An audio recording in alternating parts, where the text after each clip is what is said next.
மேலும் ஒரு அண்மை செய்தியை பார்த்து வருகிறோம்.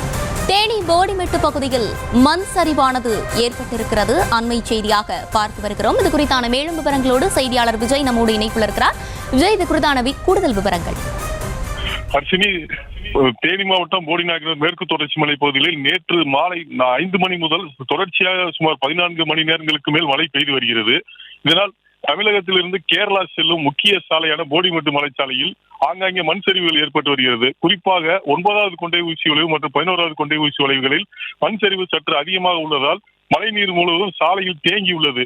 இதனால் அப்புறப்படுத்தும் பணியில் சற்று தொய்வு இரவு நேரம் என்பதால் பொதுப்பணித்து தேசிய நெடுஞ்சாலைத்துறையினர் சாலை சீரமைப்பு பணியில் சற்று தொய்வு ஏற்பட்டது. தற்போது காலை ஜேசிபி வாகனம் கொண்டு போடிமெட்டு சாலையில் உள்ள மண் சரிவுகள் அனைத்தும் தற்போது சீரமைக்கப்பட்டு வருகிறது.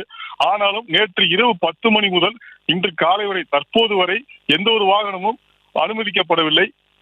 சாலையின் சீரமைப்பு செய்த பின்னரே அதற்கு பின்னரே சாலையின் நிலை அறிந்து அதற்கு பின்னரே வாகனங்கள் அனுமதிக்கப்படும் என்று தேசிய நெடுஞ்சாலைத்துறையினரும் குரங்கணி காவல்துறையினரும் தகவல் அறிவித்துள்ளனர். அர்ஷினி, செய்திகளை உடனுக்குடனும் துல்லியமாகவும் தெரிந்து கொள்ள சப்ஸ்கிரைப் பண்ணுங்க.